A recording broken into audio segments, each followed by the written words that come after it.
Iki ni icigwa c'18 kivuga ku burongozi butagira intumbero hamwe n'inkurikizi zabwo. Uburongozi butagira intumbero isangiwe na bose mu bisanzwe si uburongozi.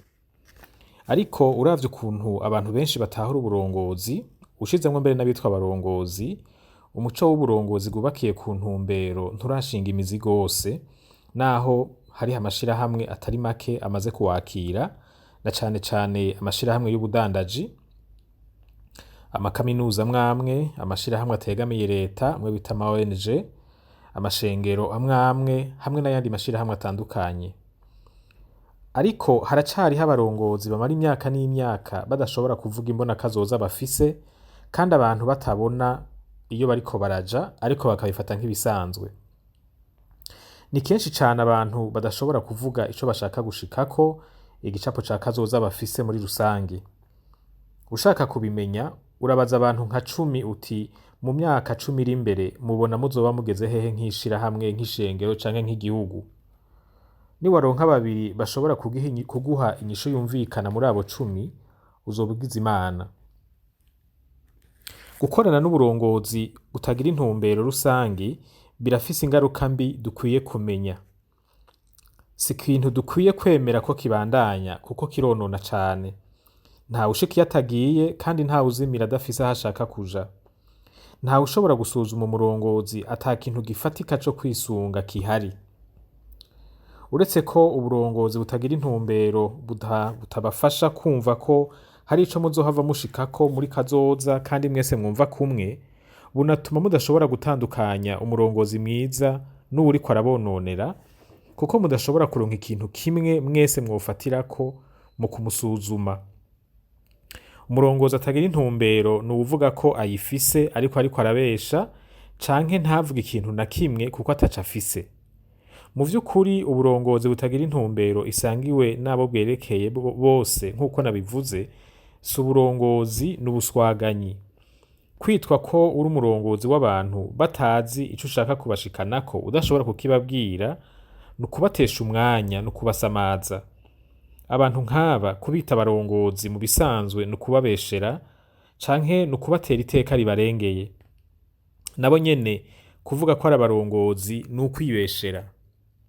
Hari ingorane nyamukuru 5 zikomoka ku burongozi butari bwo, ni ukuvuga uburongozi butagira intumbero rusangi. Ingorane ya mbere ni uko butuma abantu babaho batumva ko bafise iyo bariko baraja. Mu buzima busanzwe ntibibaho ko umuntu agenda atazi iyo agiye. Urugendo rwose rugira insiguro kuko rushikana umuntu ahantu kanaka. Ubuzima ni urugendo, kandi nabwo nyene bugira insiguro iyo umuntu azi ico ashaka gushikako mu kiringo kanaka. Ukuntu turemwe, iyo tubayeho tudashobora kumenya aho dushobora kuba turi ejo, bituma ubuzima butagira insiguro. Uko bimeze ku muntu umwe, niko bimeze no ku bantu bahujwe n'ikintu kanaka bakagira n'uburongozi bumwe. Abantu bagize ishirahamwe, abagize umugwi wo kwinonora imitsi, abagize umugwi wo gukina umupira, waba w'amaguru canke uwundi wari wo wose, abagize ishengero rimwe, abasangiye quartier, canke abasangiye umutumba, abasangiye ikomine, canke abasangiye igihugu, barakenera kumva bafise iyo bariko baraja, bagashobora kuvuga bati mu myaka 10 tuzoba tubayeho ubuzima bumeze gutya. Ibi navyo ntibishoboka iyo abitwa ko ari abarongozi babo badashobora kubabwira mu majambo yumvikana ico bashaka kubashikanako. Ingorane ya kabiri ni uko uburongozi nk'ubwo butuma abantu batumva igituma bo kwihanganira ibihe bigoye canke ngo bigore. Mu buzima, igifasha abantu kwihanganira ibihe bitoroshe baba bariko baracamwo no kwiniga bagakora ibintu bigoye, ni ukumenya ko hari igihe bazoshika ku kintu kanaka ciza kandi bipfuza.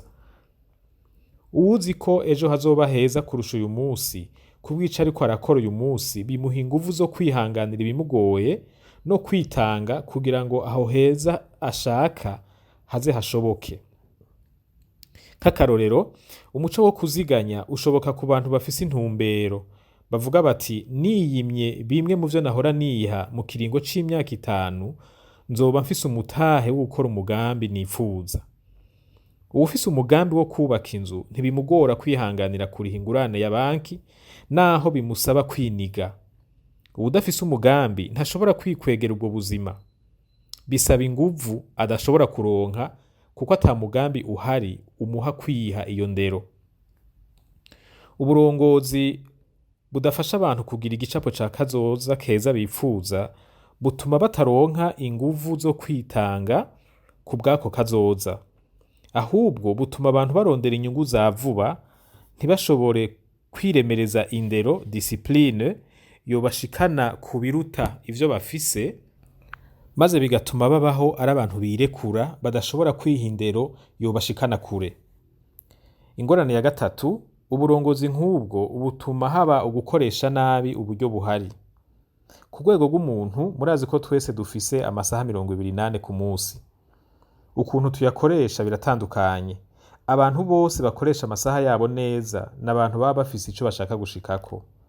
Abatagira intumbero bonona umwanya wabo mu bintu ataco bibamarira. No mu burongozi niko biri. Uburongozi butagira intumbero rusangi bukoresha nabi uburyo bufise, kuko haca haduka izindi ntumbero ziterekeye bose. Iyo inyungu za bose zidashizwe imbere, inyungu z'umwe umwe zica zifata ico kibanza. Kenshi inyungu z'abafise ububasha kurusha abandi nizo zica zihabwa ikibanza c'imbere mu gutunganya ibikorwa no mu gukoresha uburyo. Ingorane ya kane, uburongozi nk'ubu butuma habaho ugutakaza abarongozi b'ukuri. Nta kintu kigora umuntu afise umutima w'uburongozi nko kuba munsi y'uburongozi bw'uwitwa ngo n'umurongozi ariko atagira intumbero rusangi.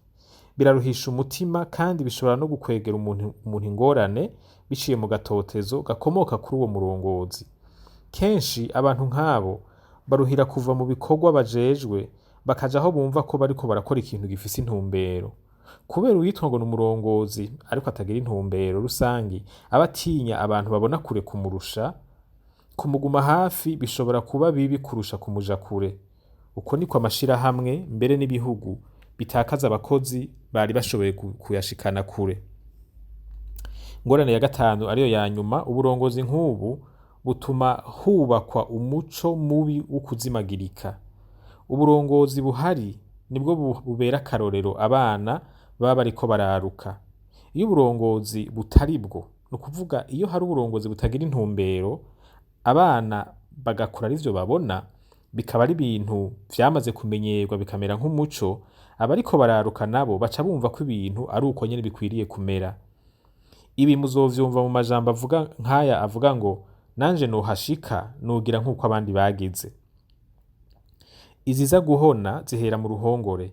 Iyo igihugu cigisha abana baco umuco w'uburongozi bw'ububeshi canke uburongozi butari bwo, kiba kiriko kiriyimbira icobo.